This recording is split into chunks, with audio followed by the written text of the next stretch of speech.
April 30th, 1975, a day seared in every South Vietnamese person's memory forever. That was the day North Vietnamese communists and their Viet Cong forces ripped freedom from my family.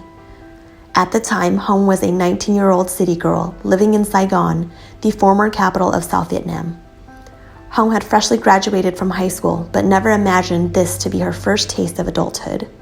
Hong's father lost his battle to cancer and passed away when she was only 10 years old. So Hong's single mother and 6 other siblings were relying on her, who was the first to graduate high school, to help support the family. After communist forces took over, work was hard to come by. Rations were barely enough to keep their hunger at bay. Anh was 20 when Saigon fell. He was studying to become a priest at a seminary in My Tho, Vietnam, when the Viet Cong invaded and shut down the seminary. He was forced to flee back to his small hometown in Phan Thiet and rejoin his parents and 8 other siblings. Anh came from a devout Catholic family of laborers and farmers. Their crops were stripped from them, taken for redistribution, leaving the family of 10 hungry and desperate. Anh and Hồng both led different lives, but their suffering and dwindling hope were the same. Along with the rest of the South Vietnamese, they were in search for the freedom that was taken from them that fateful day in 1975. Anh orchestrated an escape by boat for his entire family, but their plans were quickly foiled from the betrayal of a family member.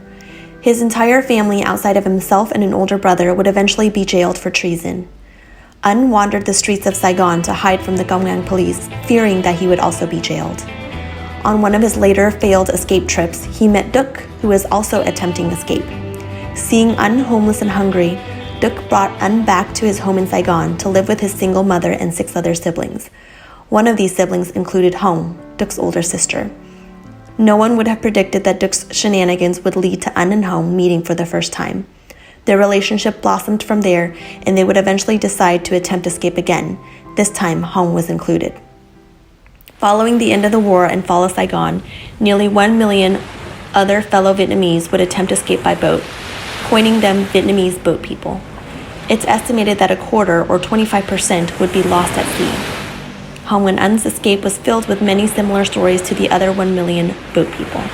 Diverted routes, storm encounters, drownings, pirate invasions, and an overall sense of hopelessness, fear, and despair. But they eventually reached land again, on the coast of Malaysia, where they would eventually be taken in as refugees. 92 of them were on the boat VT-489. All of them would eventually get sponsored to various parts of the world. Anh's cousin Thin would go off to Australia. Hồng brother Duc off to Canada. But Anh and Hồng remained resolute in their decision to wait until they got sponsored to America. They would eventually wait an entire year, but on May 7th, 1981, Anh and Hồng were the last of the 92 passengers on their boat to leave the refugee camp on Palau Bidong Island, earning their ticket to the United States.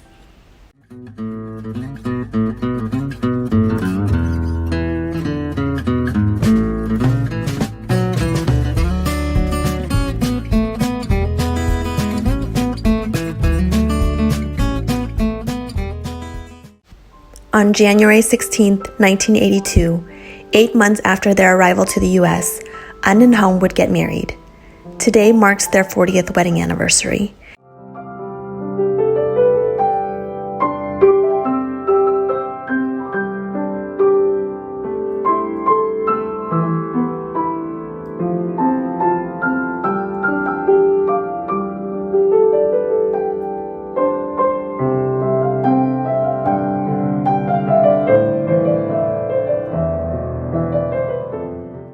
It's been a long road for them to get here, and we couldn't be more grateful to share it and celebrate it with you all.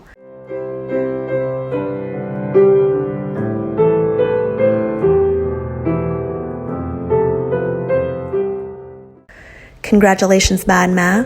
We love you and are so proud of you.